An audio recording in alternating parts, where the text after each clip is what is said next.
3 নম্বর যে রুলটা, 3 নম্বর রুলটা মূলত এই রকম, কিন্তু এটা একটু যদি এইভাবে ডিরেক্টলি এইভাবে বলি দেয় স্টুডেন্টদের মধ্যে জটিলতা বাড়ে, সেই জটিলতাটা আমি পরে এক্সপ্লেন করব। 3 নম্বর রুলটা ভালো করে মনে রাখবে, রিপোর্টিং ভার্ব যদি পাস্ট টেন্সে থাকে, কি বললাম, রিপোর্টিং ভার্ব পাস্ট, তাহলে রিপোর্টিং ভার্ব পাস্টে থাকলে রুল নাম্বার 2 ও হতে পারে, আর রিপোর্টিং ভার্ব পাস্ট থাকলে রুল নাম্বার তার মানে 3 ও হতে পারে। আমাকে আইডেন্টিফাই করতে শিখতে হবে whether the sentence is in present past rule number 2 or it's in rule number 3. Reporting verb যদি পাস্টে থাকে মানে সেই said কিংবা told, রিপোর্টিং ভার্ব যদি পাস্টে থাকে আর রিপোর্টেড স্পিচও থাকবে পাস্টে, রোল নাম্বার 2 তে রিপোর্টেড স্পিচটা কিন্তু পাস্টে ছিল না। রোল নাম্বার 2 তে রিপোর্টেড স্পিচটা কোন টেন্সে ছিল, প্রেজেন্ট বা ফিউচারে ছিল। এখানে দুটোই পাস্ট। যখন আমি দেখব রিপোর্টিং ভার্বটাও পাস্টে আছে, রিপোর্টেড স্পিচটাও পাস্টে আছে, যখন আমি দেখব দুটোই পাস্টে আছে, তখন একটা জিনিস মনে রাখবে, তখন আমি যখন চেঞ্জ করব ইনডাইরেক্টে গিয়ে একটা হ্যাড বসাবো। কি বসাবো? রুল অনুসারে একটা হ্যাড বসাবো। কোন টেন্সে কনভার্ট হবে সেটা এখানে লেখা আছে, একটু জটিল, প্রয়োজন নেই, অটোমেটিক্যালি যে টেন্সে কনভার্ট হওয়ারও হয়ে যাবে। তাহলে আমি যখন দুটোই পাস্টে দেখব, রিপোর্টিং ভার্বও পাস্টে আছে, রিপোর্টেড স্পিচও পাস্টে আছে, আমি একটা রুল অনুসারে একটা কি বসাবো, একটা হ্যাড বসাবো। কারো কোনো প্রবলেম হচ্ছে বুঝতে? তার মানে আমাকে হ্যাড একটা আনতে হবে। আর কি কি করব, ভার্বের থার্ড ফর্ম লিখব। তাহলে রুল নাম্বার হচ্ছে রিপোর্টিং ভার্ব এবং রিপোর্টেড স্পিচ উভয়েই যদি পাস্ট টেন্সে থাকে, ভিডিওটা দেখে তোমরা টুকে নিতে পারবে খাতায় দরকার পড়লে, রিপোর্টিং ভার্ব এবং রিপোর্টেড স্পিচ উভয়েই যদি পাস্ট টেন্সে থাকে, তাহলে ইনডাইরেক্টে গিয়ে আমরা কি করব, একটা হ্যাড বসাবো এবং ভার্বের থার্ড ফর্ম বসাবো। কোন ভার্বটার থার্ড ফর্ম বসাবো? ধরো প্লেড আছে আর এখানে টোল্ড আছে, এটাও পাস্ট, প্লেডও পাস্ট, তাহলে একটা হ্যাড বসাবো, দিয়ে এই ভার্বটার থার্ড ফর্ম প্লেড। ধর এট আছে, এটিই, আগেও টোল্ড ছিল বা সেড ছিল, তাহলে একটা হ্যাড বসাবো প্লাস এট ভার্বের থার্ড ফর্ম কি, ইটেন, হ্যাড ইটেন। কারো কোনো প্রবলেম আছে?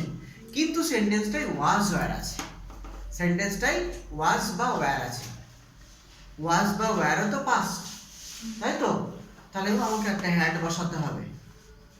আর ওয়াজ ওয়্যারের থার্ড ফর্ম কি, বিন। বি ভার্বের থার্ড ফর্ম হচ্ছে বিন, B double E N.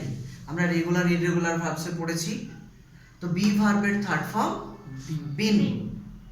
Automatically যখন আমি ওয়াজ ওয়্যারের থার্ড ফর্মটা জানি, বি ভার্বের থার্ড ফর্ম, তাহলে যদি ওয়াজ ওয়্যার থাকে তাহলে কি হবে, হ্যাডের পরে একটা বিন বসে যাবে। আর আমার কিছু ভাবার দরকার নেই। এইবার দুটো টেন্স হয়, কোনটা কি টেন্সে কনভার্ট হয়ে যাবে আমি জাস্ট দুটো এক্সাম্পল দেবো, তখন এই দুটো ক্লিয়ার হয়ে যাবে। এতটা ক্লিয়ার হলো এইটুকু যেটা বললাম? শিওর? কারো কোনো প্রবলেম নেই?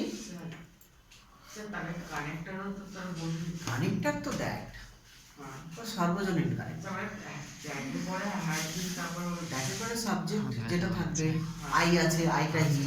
আমি শুধু ভার্বের পজিশনটা বললাম, প্লেট আছে। আমি একটা এক্সাম্পল দিচ্ছি, দেখো তোমার যে প্রশ্নটা তুমি করলে, দেখো সেটা ক্লিয়ার হবে। He said to me, reporting ভার্বটা কোন টেন্সে আছে, পাস্ট। রিপোর্টিং ভার্ব পাস্টে আছে, তারপরে রুল নাম্বার 2 হতে পারে, রুল নাম্বার 3 হতে পারে। আমাকে তার জন্য ওয়েট করতে হবে রিপোর্টের স্পিচটা দেখার জন্য। দুটো এক্সাম্পল দিচ্ছি। একটা হচ্ছে আই ওয়াজ ইটিং রাইস, তাই তো? তোমরা ভাত খাও তো নাকি অন্য কিছু?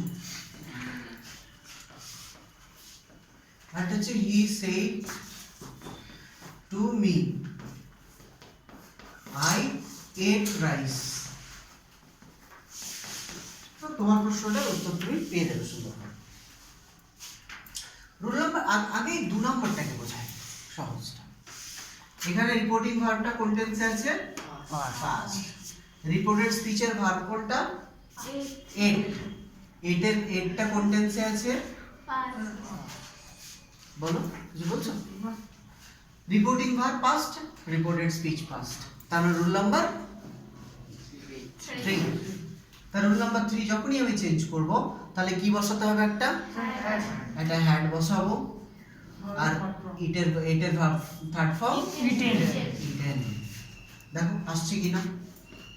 হি told me that আইটাকে he had eaten rice। Problem হলো কারণ বুঝতে? তাহলে he told me that he had eaten rice। ঠিক আছে, তাহলে আমার রুল নাম্বার 3 এর রিপোর্টেড স্পিচের ভার্বের পরিবর্তনটা পেয়ে গেলাম। এবার এখানে চলে আসি। he told me, কেউ একজন বলো that আইটা কি হবে? হি। ওয়াজ থাকলে কি হয়? had been। রুল মানে দুটো পাস্ট মানেই হ্যাড, আমাকে বসাতেই হবে একটা হ্যাড। এটা পাস্ট, এটা পাস্ট, তার মানে আমাকে এটা হ্যাড বসাতে হবে। ঠিক আছে, কোনো মানে কোনো উপায় নেই। এবার ওয়াজ থাকলে কি বসে বললাম? ওয়াজের থার্ড ফর্ম বিন। তারপরে আর কিছু চেঞ্জ হবে না। ইটের আর কিছু নিয়ে ভাববো না। আইএনজি থার্ড ফর্ম কিছু ভাবতে যাব না। ন্যারেশন চেঞ্জের আইএনজি ওয়ার্ডের কখনো থার্ড ফর্ম বা কিছু চেঞ্জ হয় না। আন্ডারস্টুড? ভয়েসের সঙ্গে ন্যারেশনের স্টুডেন্টরা এখানেই ভুলিয়ে ফেলে। তাহলে এই ইটিংই আছে, কিচ্ছু চেঞ্জ নেই। তাহলে এটা কি হলো? He told me that he had been eating rice. Automatic আমার দুটো টেন্সে কনভার্ট হলো। একটু লক্ষ্য করো, এইটা হচ্ছে আই এট রাইস, এটা সিম্পল পাস্ট। সিম্পল পাস্ট থাকলে আমি এখানে লিখেছি পাস্ট পারফেক্টে কনভার্ট হয়। এটা দেখো পাস্ট পারফেক্টে কনভার্ট হয়েছে, হ্যাড বিন। পাস্ট কন্টিনিউয়াস থাকলে আমি লিখেছি পাস্ট পারফেক্ট কন্টিনিউয়াস হয়। এটা দেখো পাস্ট পারফেক্ট কন্টিনিউয়াস হয়েছে। আমাকে এত জটিল জায়গায় ভেবে লাভ নেই, নিজে থেকেই কনভার্ট হয়ে যাবে। শুধু আমাকে হ্যাড আর ভার্বের থার্ড ফর্মটা মনে রাখতে হবে। ওয়াজ ওয়ার মানে বি ভার্বের থার্ড ফর্ম বিন। আমি যখনই ওয়াজ ওয়ার মানে বি ভার্বের থার্ড ফর্ম বিনটা বুঝতে পাচ্ছি, লিখবো, অটোমেটিক হ্যাড বিন প্লাস ভার্বের আইএনজি বসেই যাবে। এটা পাস্ট পারফেক্ট কন্টিনিউয়াস হয়ে যাবে। I don't need to think about past perfect continuous and anything else. Narration change করবো শুধু পাস্ট, প্রেজেন্ট এই সমস্ত ভাববো, অটোমেটিক ও যে টেন্সে চেঞ্জ হওয়ার হয়ে যাবে। কারো কোনো প্রবলেম আছে? এটা হচ্ছে rule number 3। This is important one. Rule number 1, 2 and 3 এই তিনটেই তোমাদের ন্যারেশনের প্রপার রুলস। রুল নাম্বার 4 বলে আলাদা করে এইভাবে রুল হয় না, কিন্তু রুল নাম্বার 4 এর অনেক এক্সাম্পল থাকে, অনেক কিছু থাকে যেগুলো হচ্ছে ডেইলি হ্যাবিট হয়। কি বললাম? Daily habit. ধরো কোনো একটা ডেইলি হ্যাবিট ওয়ার্ডটা লিখলাম, কিংবা যেটা হচ্ছে eternal truth.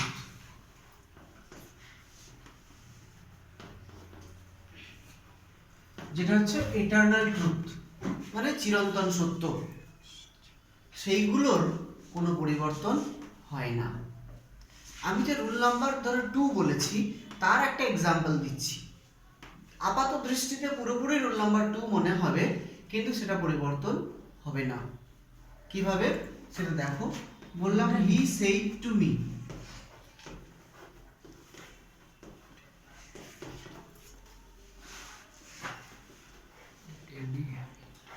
Blood is থিকার than water. তাই তো নাকি? তোমরা জানো তো যে ব্লাড ইজ থিকার দ্যান ওয়াটার? না জানলে একটা ব্লেড নিয়ে আসো, একটা বালতি নিয়ে আসো। তাহলে ব্লাড ইজ থিকার দ্যান ওয়াটার, এটা কি চিরন্তন সত্য নাকি? আমার দাদুর টাইমে ছিল ব্লাড ইজ থিকার দ্যান ওয়াটার, এখন আর নেই, এরকম কোনো ব্যাপার আছে? বা হয়তো আমার দাদু আমাকে বলেছিল যে the earth moves round the sun, তাদের টাইমে ঘুরতো, আমার টাইমে ঘুরে না, এরকম কোনো ব্যাপার আছে? এগুলো হচ্ছে চিরন্তন সত্যি কথা, বুঝতে পেরেছো? তাহলে যে যে কথাগুলো যেগুলো এটারনাল ট্রুথ, যেগুলো আমার দাদুর টাইমেও ঠিক ছিল, আজও আছে, আমার নাতির টাইমেও থাকবে যদি হয়, আন্ডারস্টুড? তাহলে এইগুলো হচ্ছে চিরন্তন সত্য। এখানে এইটা পাস্টে আছে, এইটা প্রেজেন্টে আছে, তাই এটা পাস্টে হয়ে যাবে, এরকম ধরনের হবে না। বুঝতে পারলাম কি বলছি? এটা অরিজিনালি আপাত দৃষ্টিতে তো রুল নাম্বার 2 মনে হচ্ছে, দেখো এটা পাস্ট, এটা প্রেজেন্ট, তাহলে নিয়ম অনুসারে তো এটা পাস্ট হয়ে যাওয়া উচিত, রুল নাম্বার 2। রিপোর্টিং ভার্ব যদি পাস্টে থাকে, রিপোর্টেড স্পিচ প্রেজেন্টে থাকলে সেটা পাস্ট হয়ে যাবে, তা হবে না, কারণ এটা চিরন্তন সত্য, এটা প্রেজেন্টেই থাকবে। তাহলে হি টোল্ড মি, এটা খুব জ্ঞানের কথা আমাকে বলেছে, দ্যাট কি blood is থিকার than water, blood is থিকার than water. বুঝতে যে এখানে কিন্তু একটা জিনিস মনে রাখবে, এই ব্লাডের বিটা কিন্তু স্মল লেটারে লিখবে, কারণ অনেক স্টুডেন্ট ভুল করে এটাকে ক্যাপিটাল লেটারে লিখে দেয়, আন্ডারস্টুড? তো দ্যাট এর পরে blood is থিকার than water, the earth moves round the sun, এর টি এ, দা এর টিটা স্মল লেটারেই হবে, নো ক্যাপিটাল লেটার। চেঞ্জ হবে না মনে করেছে, কি করে ক্যাপিটাল লেটারে লিখে দিল, চেঞ্জ তো হবে না। বুঝতে পারছো? এটা রং কনসেপ্ট। এই এটারনাল ট্রুথের কোনো পরিবর্তন হবে না, ডেইলি হ্যাবিটটার সাবজেক্টের পরিবর্তন হয়, এটা গেল এটারনাল ট্রুথ, যেটা চিরন্তন সত্য। বুঝতে পেরেছো কি বলছে? The earth moves round the sun, ঠিক আছে?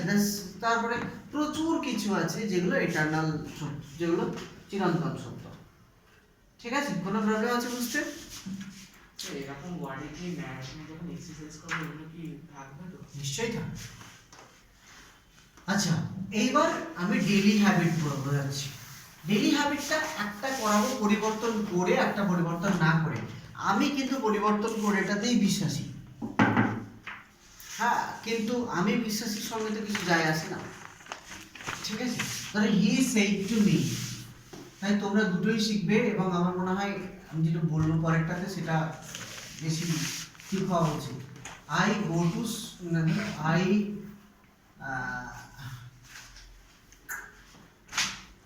wake up every day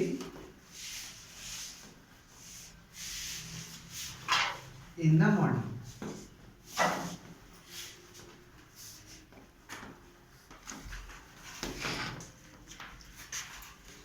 I wake up যদি এভরিডে কথাটা না থাকতো, এটা ভালো করে বোঝো, মানে ডেইলি হ্যাবিটের সঙ্গে নর্মাল ন্যারেশনের রোল নাম্বারের ক্ষেত্রে যেহেতু পাস্ট আছে, তার রোল নাম্বার 2 এর পার্থক্যটা কোথায় হবে?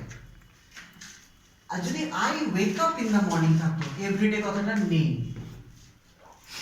তাহলে রিপোর্টিং ভার্বটা প্রেজেন্টে আছে, রিপোর্টেড স্পিচটা পাস্টে আছে, রিপোর্টেড স্পিচটা প্রেজেন্টে আছে, নিয়ম অনুসারে ওয়েকটা ও কাপ হবে, তাই তো? নাকি কেউ বুঝলে না? হি টোল্ড মি, সেম টুটা হবে টোল্ড মি, দ্যাট আইটা হচ্ছে হি woke up in the morning, rule number 2। কিন্তু যখনই আমি এভরিডে কথাটাকে অ্যাড করলাম, তখন এটা একদিনের ঘটনা নয়, তখন কি এটা একদিনের ঘটনা হলো? তখন এটা ডেইলি হ্যাবিট হয়ে গেল, আমি প্রতিদিন সকালে উঠি, ঠিক আছে? তাহলে I wake up in the morning, rule number 2, I wake up everyday in the morning, rule number 4। বুঝতে পেরেছো কি বললাম? তাহলে সেক্ষেত্রে চেঞ্জ হবে না। স্যার তার মানে স্যার যখন ডেইলি বা কোনো কিছু এভরিডে রেগুলার দেখতে পাবো তখনই ওটা ডেইলি হ্যাবিট হবে। তাহলে আইটা হয়ে গেল হি, টেন্সের পরিবর্তন হবে না, তার মানে ওয়েকটা হবে ওয়েকস আপ, কারণ আইটা হি হয়ে গেছে থার্ড পারসন সিঙ্গুলার নাম্বার, কিন্তু প্রেজেন্টটা প্রেজেন্টই থাকলো, মানে সেই রুল নাম্বার 1 টাইপের হয়ে গেল। He wakes up every day in the morning, every day in the morning. অর্থাৎ রিপোর্টেড স্পিচের টেন্সের কোনো পরিবর্তন হলো না, কিন্তু সাবজেক্টের পরিবর্তন হলো। আমিটা হচ্ছে সেম, অর্থাৎ ডেইলি হ্যাবিটে প্রয়োজন অনুসারে সাবজেক্টের পরিবর্তন হবে, কিন্তু ভার্বের টেন্সের পরিবর্তন হবে না। কারণ বোঝা গেল কোনো প্রবলেম আছে? কিন্তু এইটা সার্বজনীন গ্রহীতা নিয়ে একটা প্রশ্ন আছে, যে এইটা he wakes up in the morning, ভালো করে জায়গাটাকে বোঝার চেষ্টা করো।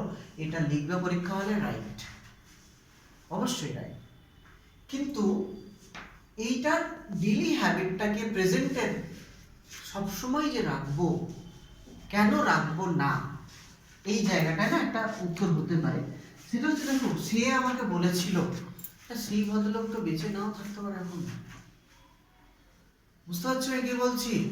সে যে আমাকে বলেছিল, হতেই পারে সে আমাকে, আমার বয়স 70 বছর, আর সে আমাকে 50 বছর আগে বলেছিল, এখন সে মারা গেছে। বুঝতে পেরেছো আমি কি বলছি? তাহলে কি এখন সে রোজ হাঁটে? সে সকালবেলায় প্রতিদিন ঘুম থেকে ওঠে? সে কিন্তু আর ওঠে না, সে রাতে মাঝে মাঝে আসে তোমাকে ভয় দেখানোর জন্য, কিন্তু সে আর সকালবেলায় ঘুম থেকে কোনোদিন ওঠে না। তাহলে এটা কি করে হবে? That he wakes up everyday in the morning. তাহলে এই যে এটারনাল ট্রুথটা, এটা কিন্তু এটারনাল ট্রুথ, এইটার কোনো মানে চেঞ্জ হতে পারে না। কিন্তু এই যেটা ডেইলি হ্যাবিট মনে করছি, এই ডেইলি হ্যাবিটটারও কিন্তু সময়ের সঙ্গে সঙ্গে পরিবর্তনশীল হতে পারে। কারোর কোনো প্রবলেম আছে বোঝাতে? আমি প্রতিদিন সকালে উঠি, তিনি আমাকে বলেছিলেন, সেই তিনি এখন যদি বেঁচে না থাকেন, তাহলে আছেন কি নেই আমি নিশ্চয়ই ইনভেস্টিগেট করতে কোথাও বেরোবো না। তাই সেই ক্ষেত্রে আমরা রুল নাম্বার 2টাকে একটু ফলো করে একটা জিনিস, একটা কনক্লুশনে আসতে পারি, যেটা কিন্তু তোমরা আমি চাইবো আমার স্টুডেন্টরা সেটাই প্র্যাকটিস করো। স্কুলের টিচার কতটা জানলেন বা জানলেন না, আমি একদম জানলেন না ওয়ার্ডটাকে ইউজ করলাম, কিছু যায় আসে না, আমাদের সঠিকটা প্র্যাকটিস করাটা খুব জরুরি। তার জন্য he wakes up in the morning, অবশ্যই তুমি খুব সুন্দর মার্কস পাবে। কিন্তু দ্যাট হি, এখানে তিনি বললেন যে আমি প্রতিদিন ঘুম থেকে উঠি সকালবেলা, এটা যদি আমি ভাবি, তিনি প্রতিদিন সকালবেলা ঘুম থেকে উঠতেন, তিনি প্রতিদিন সকালবেলা ঘুম থেকে উঠতেন। এই উঠতেন কথাটা হচ্ছে ইউজড টু ওয়েক আপ। কি হলো? ইউজড টু, ইংলিশটা that he used to wake up. Sir use to জোর, মানে হ্যাঁ, used to wake up everyday in the morning, তিনি প্রত্যেকদিন সকালবেলায় ঘুম থেকে উঠতেন। দুটোই রাইট, টিচার দুটোই মানে তোমাকে মার্কস দিতে বাধ্য। আমার সামনে যখন তোমরা এই ক্লাসটাই প্র্যাকটিস করবে, তখন সবসময় আমার সামনে তোমরা এই দুটোতেই প্র্যাকটিস করবে। যখনই তোমরা ডেইলি হ্যাবিট পাবে, তখন একবার ওয়েকস আপ দিয়ে, একবার ইউজড টু ওয়েক আপ দিয়ে, যাতে কোনো একটা পদ্ধতি আমরা ভুলে না যাই। কিন্তু পরের ক্লাস থেকেই আবার শুধু এইটাকে প্র্যাকটিস করানোর আমি চেষ্টা করব। স্যার ইউজ টু টা সব জায়গায় বসবে? নিশ্চয়ই এই জায়গাগুলোর ক্ষেত্রে নিশ্চয়ই ইন্টারনাল ট্রুথ হবে না। কি হ্যাবিট? ইউজড টু কখন বোঝায়? যখন অতীতে কোনো কাজ রেগুলার বেসিসে হতো। আমি রেগুলার বেসিসে ক্রিকেট খেলতাম বিকেলবেলায়, I used to play cricket everyday. সেই সময় যদি হতো তাহলে কি বলতাম? আই প্লে ক্রিকেট এভরিডে, আমি প্রতিদিন ক্রিকেট খেলি। সেটা তো এখন খেলি না। স্যার মানে আগে যেগুলো হতো এখন যেগুলো হচ্ছে না নাই তো হতে পারে, বুঝতে পারছি। আর আমি তো জানি না যে সেটা এখন হচ্ছে কি না হচ্ছে। এটা কি আমাদের পক্ষে জানা সম্ভব? কোন একটা সেন্টেন্স দিয়ে রেখেছে, সেটা এখনো হচ্ছে কি না কেউ পারবে বুঝতে? তাহলে ইউজড টু আবার স্পেসিফিক থাকতেও পারে, তখন বুঝতে পারবে, কোনো প্রবলেম নেই। এতটা কারোর কোনো সমস্যা নেই তো? না। শিওর? আচ্ছা।